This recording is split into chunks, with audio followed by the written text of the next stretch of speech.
is Megan Kozel-Ream, and I am the admission counselor at the University of Minnesota. So where you get a nice double dipping of Minnesota and Notre Dame today. So I'll start off first by sharing a little bit about Minnesota and then turn it over for a little bit about Notre Dame before we get into the admissions applications tips. So I will pull up the presentation here. Alrighty. And just a brief warning as well. I am currently very pregnant. So if I pause at one point to say oof, it's because I have about 6 pound baby kicking me. But happy to be here with you guys. So in about 10 minutes, I'll be going through the highlights of Minnesota law, a little bit about the application and admissions, but I'll save most of it for the application tips portion, financing, and a little bit more about the Twin Cities. So we are a public law school and we have only a full-time program. We have alumni all across the country and the globe, and our students also come from all across the country. About 75% of our students each year do come from outside of the state of Minnesota. And we don't have any quotas that we have to meet for in-state students. That's one thing that as you're navigating applying to law school and which law schools to apply to, any public school, it's worth having that conversation about if they have to admit a certain number of students from that home state. That is not the case for us. You can also see that our students come from a wide range of undergraduate institutions. So what's really great is that everybody's coming here and meeting folks for the first time. It's not a community that had already been built in, that if you're coming from outside of that, you're going to have a hard time making friends. And so it's a really, really wonderful, diverse community. What we're really known for is experiential learning. And one of the main ways that our students get involved in that are through our clinics. We have 28 different clinics and we add new ones every couple of years. Some of our newest ones include our sports name, image, likeness clinic and our racial justice law clinic. So students, alumni can come and propose clinics, and we are always happy to make them happen so long as we have a practicing attorney to supervise. With having this many clinics, 75% of our students do complete a clinic at some point their second or third year. And it's a really wonderful way to get that practical experience and help out the local community. Through the clinics, we have served over 400 clients each year and conducted almost 100,000 hours of free legal services. If clinics are not exactly where you would like to do your practical experience, we also have plenty of externships and set supervised field placements that students can go into. So we have agreements, for example, with different companies like Land of Lakes Butter. Our Children's Hospital is another one, for example. So there are places that we already have these existing contracts with, but also if you were to do a summer internship at a local law firm and wanted to continue on in that role during the school year as an extern, you could also take the time to do that. And we give you both class credit, and if you're offered pay, you can actually take that pay too. So it's a really nice way to further finance your education by being able to do both. On the academic side, we do have 12 different concentrations. It is not required that you do concentrate during your time. I like to explain concentrations as like a minor in undergrad, where you'll take about 5 courses to satisfy the concentration. It shows that you're interested in a particular area, but an employer is not going to look at that as a make or break point when hiring you for your particular position if you did concentrate. It would show up on your diploma and you would be able to put it as a line on your resume. What's also nice about the concentrations is these are areas that we guarantee that we have just a wealth of offerings of courses and those experiential learning opportunities. In your second year, we require that you either do a moot court or a law journal. So about 80% of our students do moot court, and we have 18 different moot courts. A moot court is like mock trial at the appeals level, and then 20% of our students do one of the 4 journals.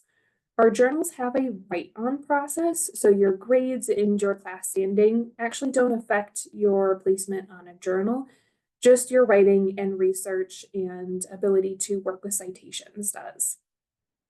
If you are interested in study abroad at all, we do have 11 different partner institutions that you are able to spend typically your second semester 2L year or first semester 3L year at. And why those semesters is just because of hiring timelines. Those tend to be the ones that it's easiest to be away from the country. Most of those locations are in Europe, but we also have a location in Brazil and one in Uruguay. Now, of course, your job at the end of the day is what matters most. And so with our career support, I just want to highlight that we have had really great bar passage and employment rates with 94% for the class of 2024, and then 97% at 10 months after graduation for the class of 2023. We don't have the data for 2024 yet since it hasn't been the 10 months, but we've been stable at that 97% for many years. If you are interested at all in pursuing a judicial clerkship, we have had a lot of students in the past 5 years do federal and state level clerkships. And actually, during your time as a student, you could do a judicial externship as well. We have about 20 students each semester who do complete one of those, either at the federal or state level. And a lot of our students do get clerkship offers directly through that externship program. So I know a number of our student ambassadors had their clerkship post-graduation secured during their second year, which was a really great relief for them and gave them plenty of time to explore in other areas without stressing about their job post-graduation. Now, I'm sure coming from Florida to Minnesota, you would be asking, well, can I take my degree elsewhere? And that is certainly the case. About 60% of our students do stay in Minnesota, but then 40% do leave. And our other top markets include California, Illinois, New York, DC tends to be on there, Wisconsin, and this past year, Texas was a new one that popped up as being more common for our students. A couple years ago, Colorado was. So it varies year on year with some of the other states. But our Career Center does a really lovely job of asking you from the very beginning where you would like to end up post-graduation and making a priority of keeping you on the timelines for that particular market. So just a little bit more of where the most recent classes have gone. You can see that our students do return to Florida if you are planning on heading back that way, and really all over the country. And in terms of the categories, only about half of our students do end up in a traditional law firm post-graduation. And I think that's really lovely for our students who aren't planning on going that route to not feel alone in choosing to go the public interest or government route or the clerkship route. So there is no pressure for any particular type of law during your time here. So I'll just very briefly highlight that one thing that is different about our application is that once we do receive all your application materials, we have an optional virtual interview. We'll send that link and it will be 3 questions that are icebreaker level. You record it on your own time, so it's not a live one. And you have 2 takes for each question as well. Last year, because we rotate our questions every month, last year, October's was in the event of a zombie apocalypse. Where would you go first and why? So very fun getting to know you questions. And this is in part because, as a lawyer, you're going to do a lot of reading and research and more the academic side of things, which we get to see on your transcripts or through your personal statement. But there's also so many client-focused skills that you're going to exhibit. And this is a great way for us to see some of those ways that you might interact with a future client, while also getting to know you a little bit better. So then in terms of finances, I presume the vast majority of you would be the non-resident tuition. And so you'll see the number for tuition, but then also what we've calculated, including housing and transportation, food costs, books, everything as well. We do merit-based scholarshiping, and that ranges from $5,000 to full tuition, with the average being half off tuition. That renews automatically every single year, and there's no GPA minimum required to maintain that scholarship. So that's really nice. There's no pressure that you have to maintain a certain level of academics to maintain a higher scholarship. 95% of our students do have a scholarship on this range. Those that don't receive scholarships typically already had military funding that went to their entire tuition or got off the wait list really late in the cycle. And so if you're admitted in the regular cycle, I can pretty much guarantee that you will be getting a scholarship. And you find out at the time of admission, which is really nice. A good number of our students further finance their education through work. And so you're allowed to work off campus, but also a third of students do choose to work on campus, whether as a student ambassador, as a research assistant, TA, structured study group mentors, which are upper level students that hold weekly sessions for our first year students to pass on their knowledge. So a wide array of options if you would like to work on campus. And all of our students make $20 an hour. So there is a higher than the minimum wage base pay for all of our students too. Then just a little bit more about the Twin Cities. So it takes about 15 minutes by car to get in between Minneapolis and St. Paul. There are two distinct downtown areas, which is why we're called the Twin Cities. But it is a really lovely place to live. I've lived in a few different places. Florida is actually one of them, and I've really enjoyed my time here. I think it blends the urban atmosphere and having a lot of the amenities like you see all of the sports teams and arts and culture offerings, but it also has really great nature access, a lot of really wonderful parks, and I would say Minnesotans tend to be pretty outdoorsy all times of year. I myself don't venture outside too much in the winter, but it's also a common time to go ice skating or snowshoeing. And then in the summer, a lot of lakes to explore for boating, kayaking, or just lounging on the beach. So just a little bit about the Twin Cities if you've never been able to visit. And in terms of applying to law school, we'll cover this a little bit more in the admissions tips side. So I'll just close here with our main JD admissions email, and I'll also drop it in the chat so that way you have that if you do have any particular questions once this presentation is all over, so that way you can go back and reference it. Alrighty, so I'll pass it on over to Notre Dame now. Thank you, Megan. I will share my screen. Can you see my presentation? Okay, great. So my name is Marisa Simon. I'm the Director of Admissions at Notre Dame Law School. I'm happy to be here with all of you today, share a little bit about Notre Dame, and of course, answer your questions about admissions and the application process. I'm sure you'll find there are some very similar things between Notre Dame and Minnesota, and some aspects that are pretty different. I want to start with talking about Notre Dame Law School, about our mission. We're focused on excellence with purpose, and that's really something that you see throughout our entire community, both in what we're looking for from students, but also in our staff and our faculty and how they all do the work that they do. Notre Dame sees law as a vocation, that the students we're educating really want to serve others with their law degree. And again, that's something that you'll feel in our community from everyone that's here, and also something that we're looking for in the admissions process. There's a strong focus on values and ethics within the curriculum at Notre Dame.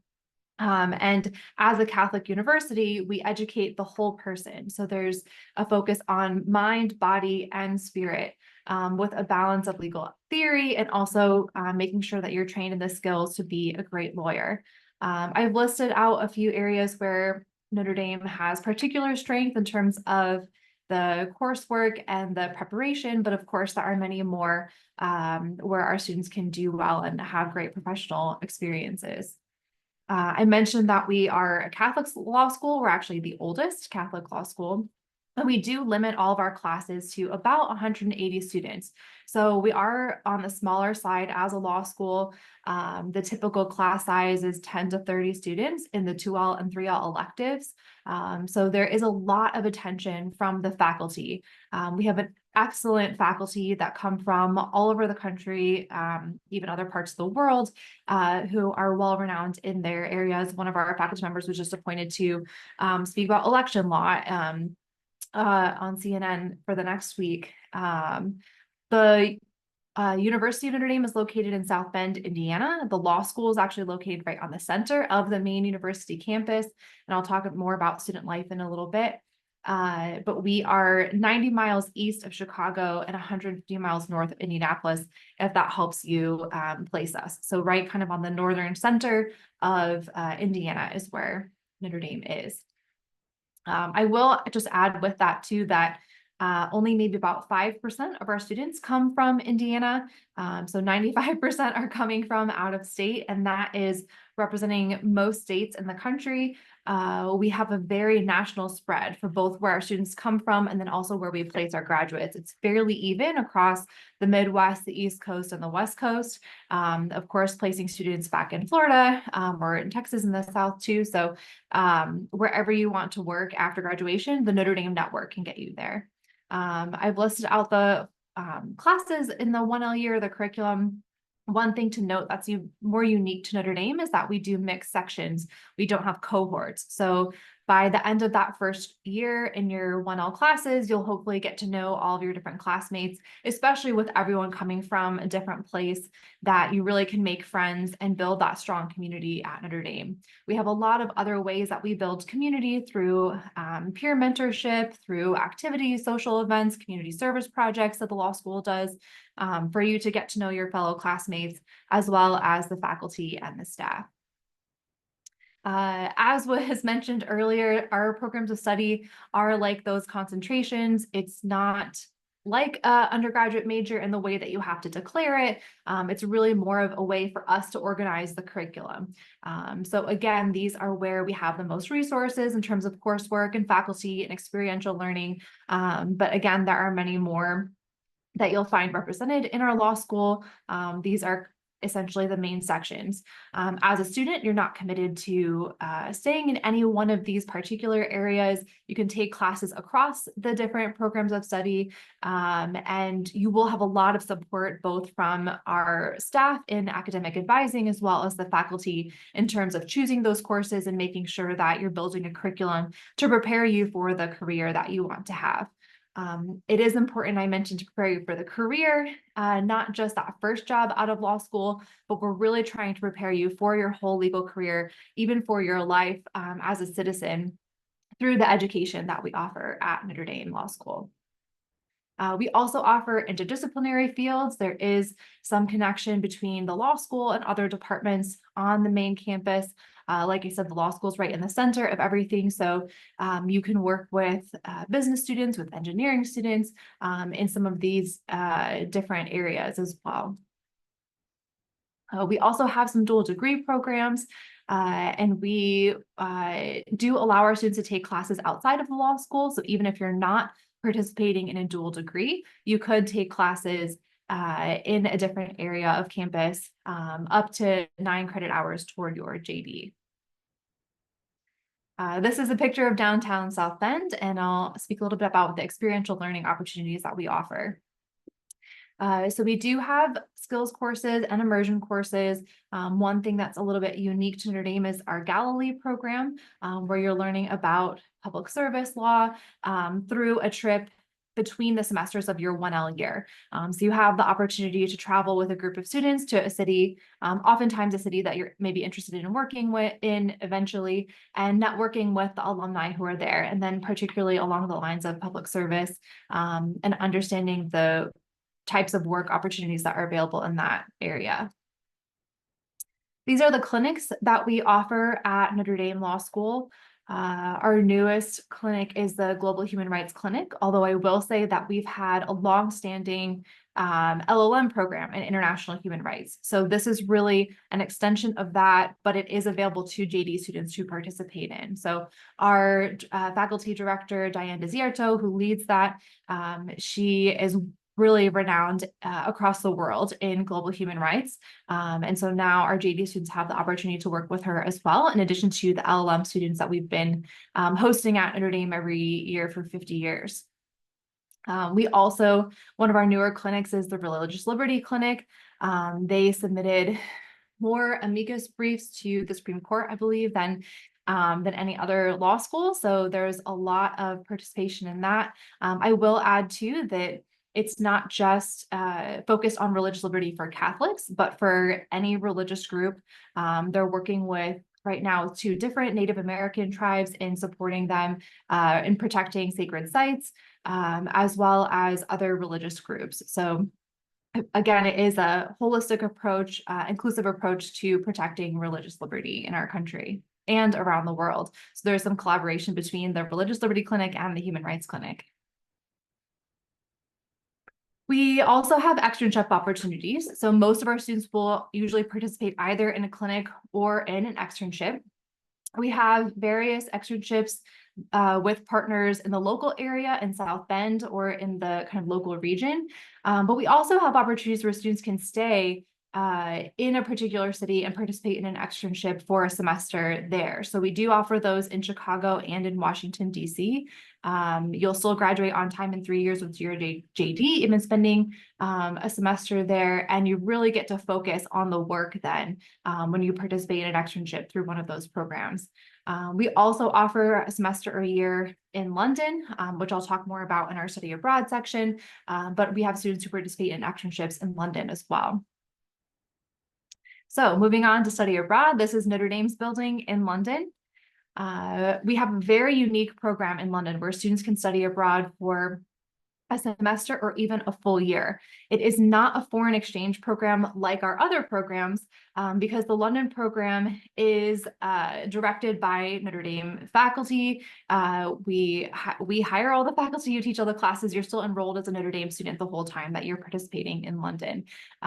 So students are taking classes with other Notre Dame students and learning from some of the best legal minds from around the UK and around Europe. So there's a lot of great opportunity there. Again, you're still graduating in 3 years with your JD and have this opportunity to spend up to a full year abroad. We also have various exchange programs where you're taking classes at a partner institution. So if that's more interesting to you, there's a wide variety of locations available. We have a partnership in at least every region of the world. And so if that's something that's interesting to you, we have those as well. We also have 5 journals at Notre Dame Law School. There is a write-on competition for all of those at the end of the 1L year. Most of our students will either participate in a journal or in moot court. With the journals, we do have a number of journals given, or a large number given the size of our classes.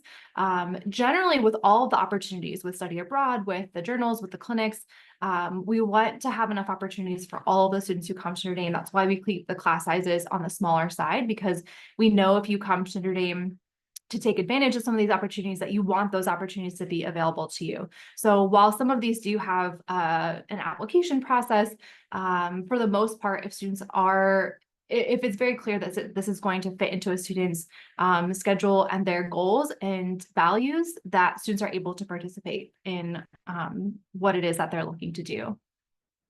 So student life at Notre Dame, our football team is doing pretty well right now. It's not always the case, but our law students do get to go to football games if they want to, and a lot of them do and sit in the student section at Notre Dame. As I mentioned, you're right on the main campus as a law student and have access to all of the university resources. These are the student organizations that we offer within the law school. This is the first slide with all of our affinity groups, as well as some of our other groups. And I'll switch to the next slide to show you all of our law societies. So basically, based on your background or your interest area, there's a group for you at the law school, and then you have access to more than 500 student organizations within the larger university. As I mentioned, you have access to all of the on-campus resources. For those of you who haven't been to the South Bend area, it is extremely affordable. It is a small city, so it's large enough that it has everything that you need in terms of entertainment, professional opportunities, but it's also small enough that it's very convenient. It's very easy to get around. Like I mentioned, the cost of living is quite low.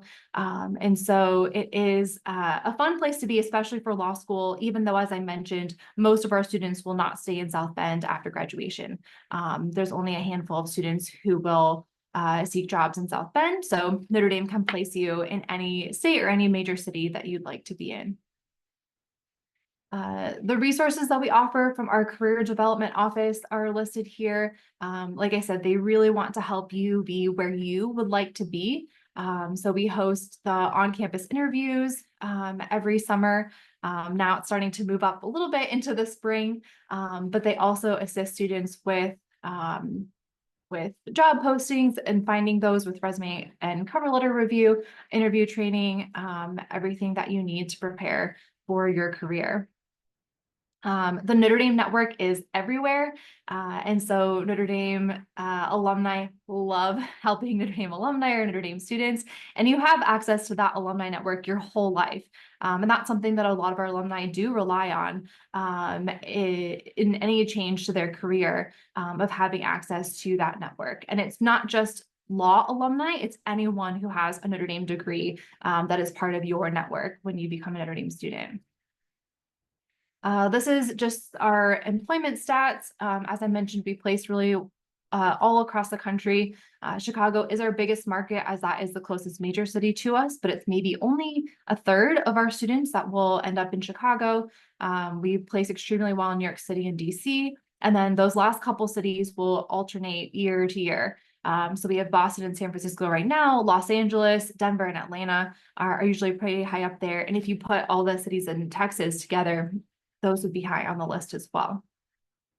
I will also mention that we are ranked 4th nationally for placing graduates into federal clerkships. So if that's something that you're looking to do, I know Minnesota said they have a strong placement in that as well. To consider our schools, something that we do is not just from the career development side, but also from the side of the faculty. They really rely on their connections and prepare the students in recommending them for those judicial clerkship roles. I'll get into a little bit about admissions. This is going to be somewhat similar to Minnesota in terms of just kind of what we're looking for in the application. We do have supplemental essays, which is we have a wide Notre Dame statement and a different kind of lawyer statement. We really encourage applicants to submit these essays and to read the prompts carefully, and hopefully we're really able to learn more about you through the application and what you can share to us and how you connect with Notre Dame's values. We do, of course, a holistic review of the application.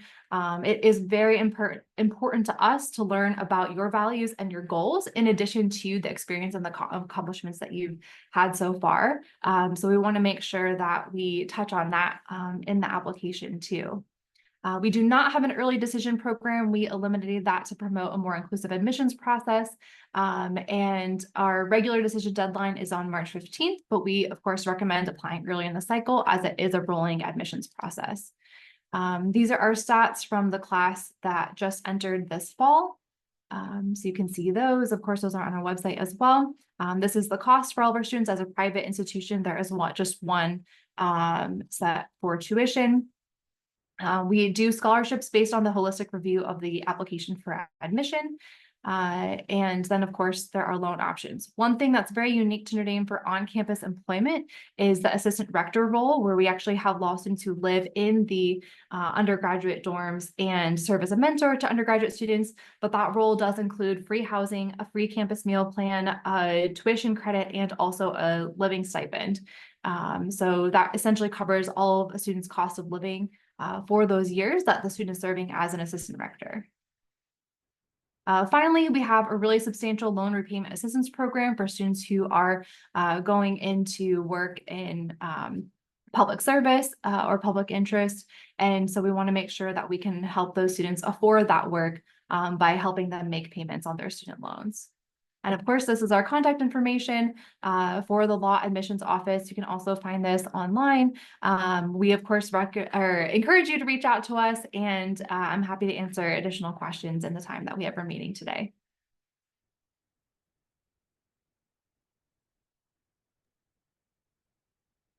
So before turning to questions, I know that this session is also going to be focusing a lot on admission tips. So I guess to start off, I'll explain a little bit of my role and how I approach file review, and then we can get into some of the nitty-gritty of different parts of the application since we both breezed through those to focus on them in this section. So as an admissions counselor, I'm one of the first reviewers in the file process. And so I write a lot of notes that get passed on to the later committee members and will be the first things that they see when reviewing a file before going in. And so I do a lot of file reading each year. That's one of my primary roles. And so wanted to make that clear ahead of time too, what my interaction with files are. All right, thanks, Megan. And I can add my role as well. So I, as the director of admissions, am actually the last stop for file reading. I'm finalizing all of the decisions on the application. So I'll read a few thousand applications each year after they are read by the rest of our admission staff. There may be committee discussion for some of those decisions as well. But we are, like I said, are making sure that we're reading through the entire application for every applicant. Yeah, so it's great that you have both ends of the spectrum represented today, and can also hear the fact that there are going to be things that overlap in our comments and what we would say, and then other things that might differ. And so just starting with, Marisa had mentioned the timeline, and for us, we do have early decision and regular decision.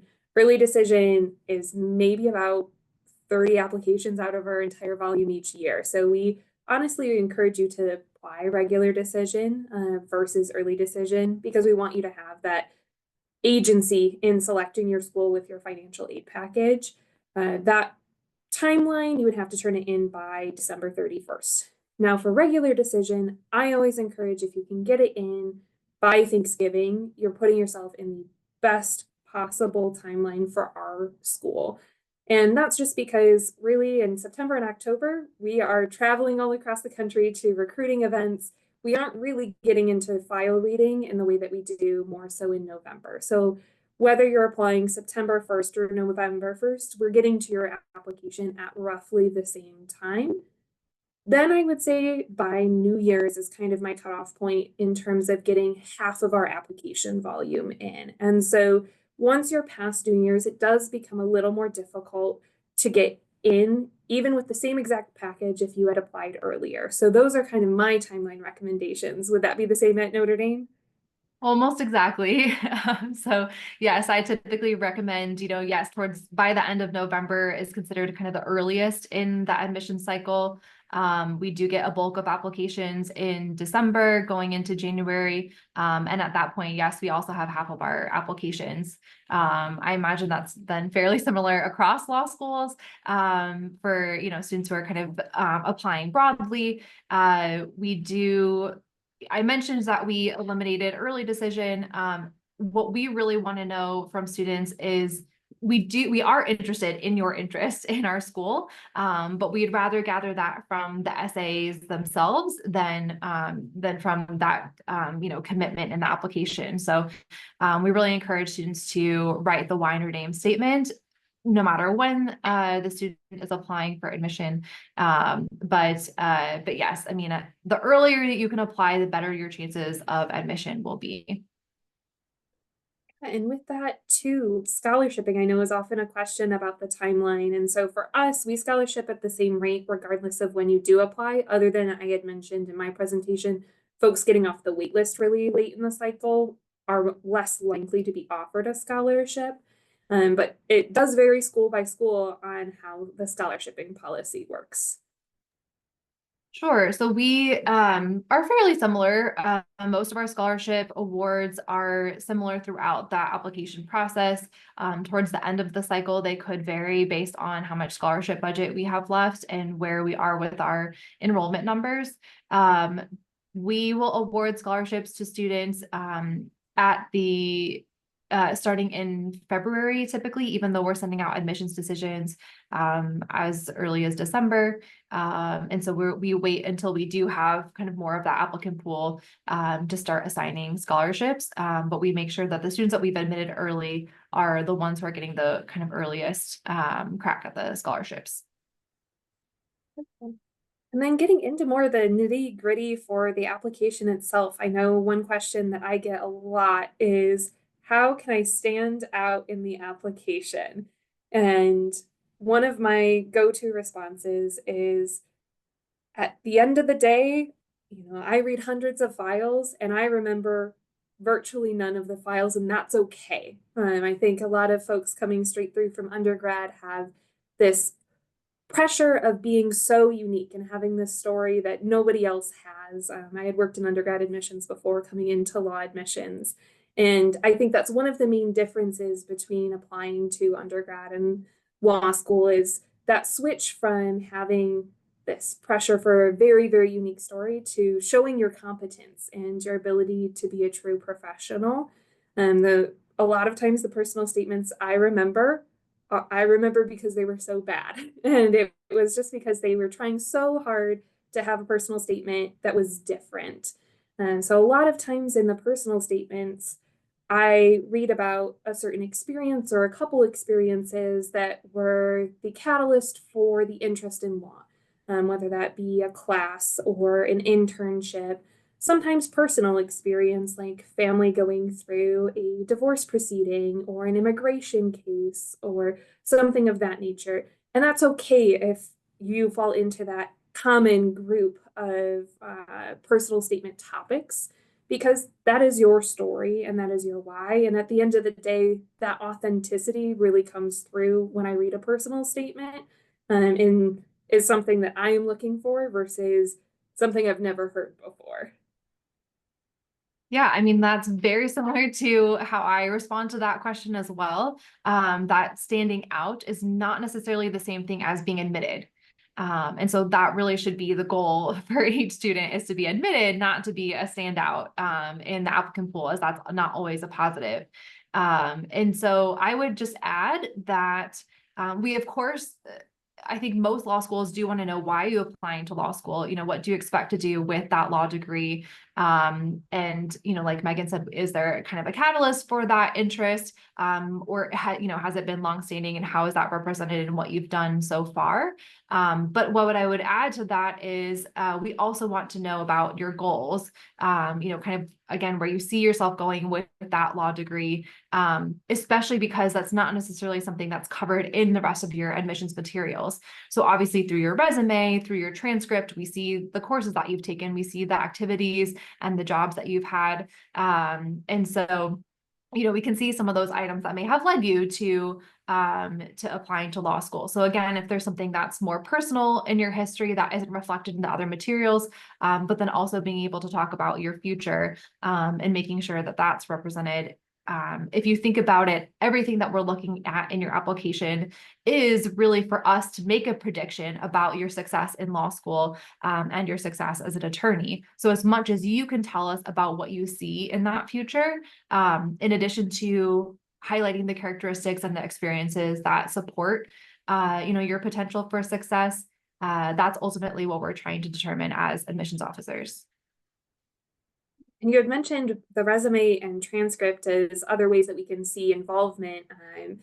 There's nothing on your resume that I am expecting to see there in terms of a particular legal internship or participation in legal society. And same thing with your major. There's no particular class that I'm looking for when I look at a transcript that if you didn't take this particular class, oh gosh, you're going to be at a disadvantage in law school, or I don't feel like you've shown interest enough.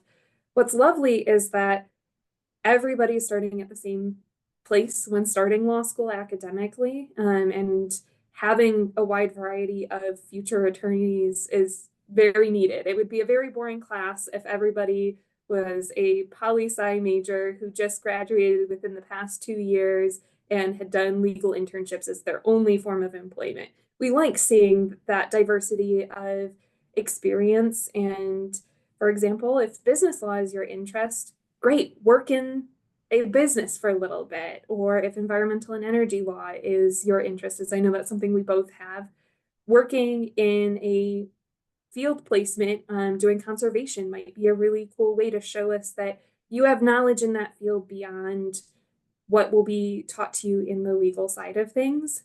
So there's nothing on that resume or on that transcript that if it's not there is going to be a major red flag for me. I want to know you and have you pursue your interest to the best of your ability.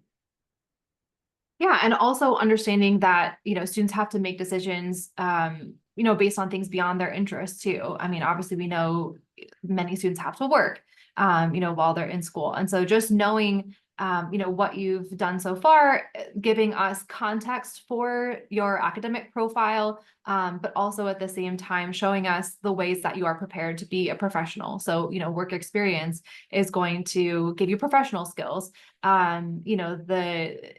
The things that you'll need to learn to become a lawyer, you'll learn in law school. I do say for students, if you're looking at, doing legal internships or things like that, it's really for you. So if you need that to determine that law school is the path for you, to have that experience or to see the day-to-day, operations in a law firm, then that may be something that you need to do to determine whether or not law school is really going to be the right path. But that's not necessarily an experience that we need to see from the admissions office. That's more of whatever experiences you need to have to make the determination of kind of what to do with your path moving forward. Then those are the experiences that you need to have. And then kind of working through, I'm mentally thinking of the PDF that I get when I'm reading an application. It kind of goes in that order of personal statement, resume. Supplemental statements are another big thing that a lot of times gets asked about. When to write one, how many you're allowed to write. We accept as many supplemental statements as you would like.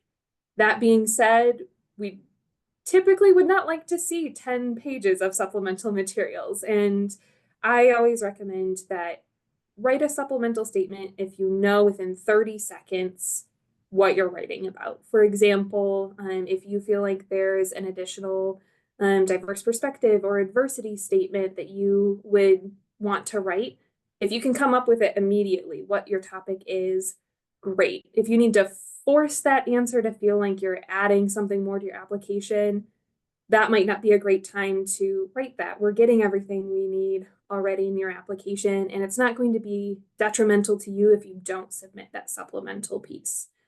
For your LSAT or GPA addendum supplemental materials, I typically say if it's just 1B on your transcript for your GPA addendum, I don't need one. If it's a full semester where it's clear that you struggled, that's a great time to tell us what was going on during that time. Was there a health struggle, a financial struggle, family struggle?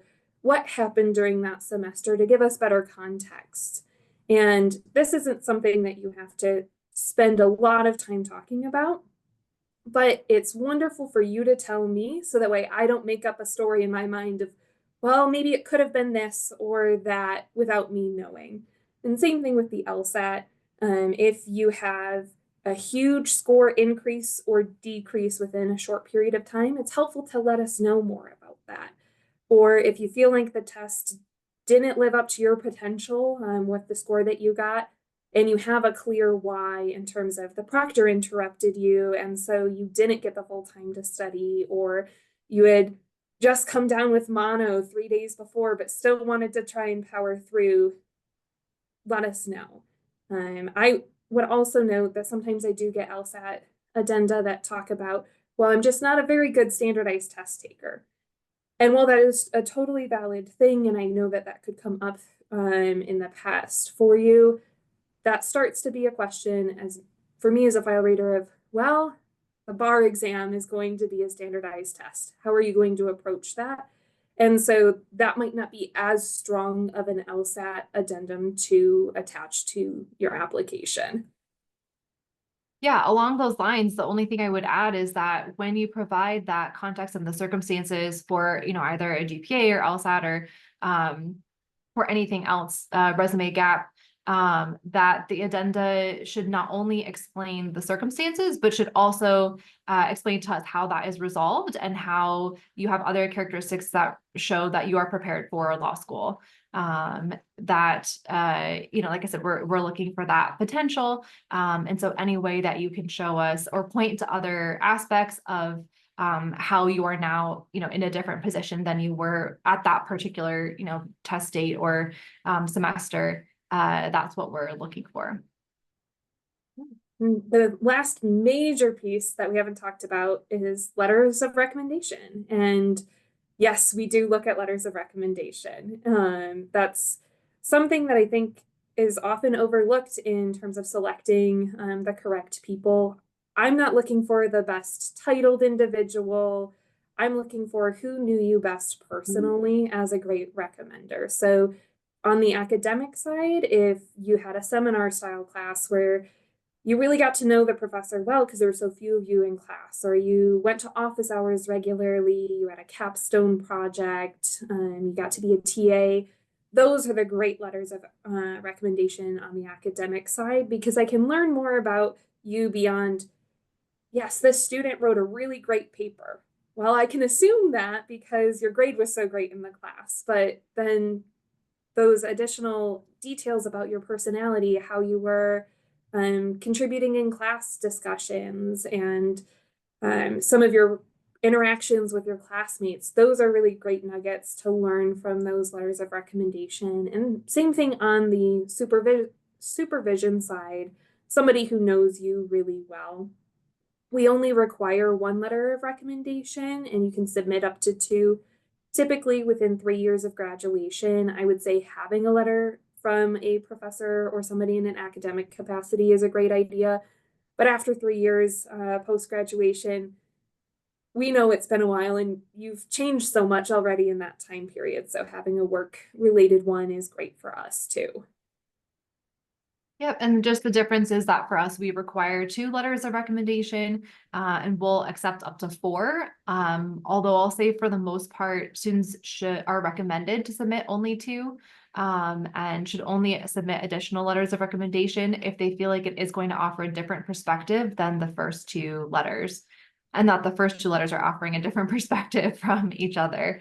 One thing I like to point out with letters of recommendation is that there are characteristics that are difficult for you as an applicant to portray in your application that are ones that could come through from a letter of recommendation. So I think the best example of that is humility.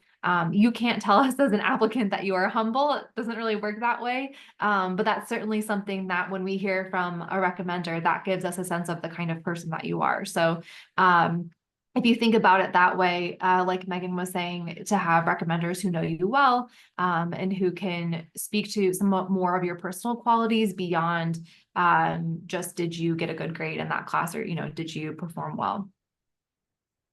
Wonderful. And I know we're coming up closer on time, so want to make sure we have plenty of time for the questions that you have. Please feel free to put them in the chat. If they are directed at one of us in particular, please also flag if it's particular to Notre Dame or Minnesota. But I see one had already come in. What is the average number of hours students work in a semester? So for us, we don't impose a requirement that when all students don't work, but we typically say your first semester, try not to work so that you can adjust to being a law student and see what your schedule can afford for you to do. And then there is a limit to the amount of hours that you can work on campus. And there's not a limit to the hours that you work outside of campus. And there's the gray area of your externships since we allow you to take pay and class credit. So it varies so much for us and student to student that it would be hard for me to say exactly the average number of hours. But I would estimate, if I had the calculation, somewhere between the 5 to 10 hours, because there are a number of students who don't work during the semester and a number who do work up to 20 hours a week, but kind of getting past that 20 hours a week is just not the most feasible as a full-time law student. Mhm. Yeah, I mean, it's essentially the same answer for us. We don't track the number of hours that students are working, especially if they're not working on campus and it's not part of an externship either, that we wouldn't necessarily have that information. There is a limit to 20 hours per week for on-campus employment, which is also likely what would be recommended for additional employment beyond what you're being expected to do as a law student in the experiential learning. So with the clinics or with the externship.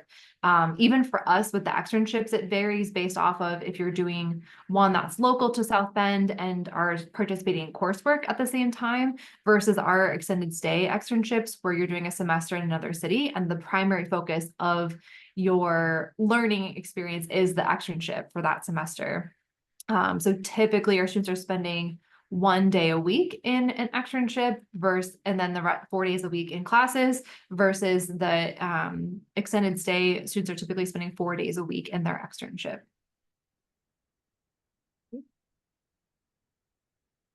Please do put any other questions in the chat that you may have, whether it be about applications or particular schools. You have us for another 10 minutes, so more than happy to answer any questions. And I know we said we were going to do this, but we did put our contact information in the chat too. So if you do think of questions later on, you're welcome to direct those to either of us.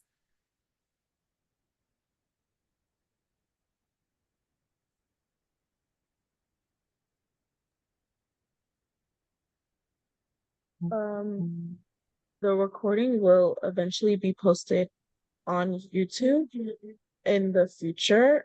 We can also send an email about further information about that. But yeah, that is something to look forward to. And then I will also drop a post-event survey in the chat as well.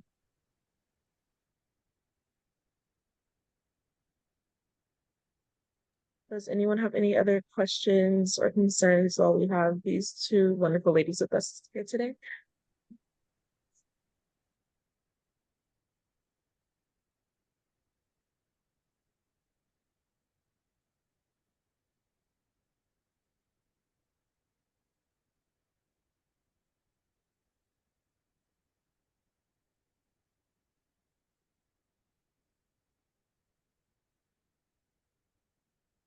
Glad to get to be here with you all today, and thank you for your time. We really enjoy getting to connect with all of you. Please do reach out if anything does come up. I know both of us are more than happy to get back to you wherever you are at in your process, whether you're applying this year or in the future. Yes, thanks for having us. Thank you all for attending. That is the end of the session. Thank you.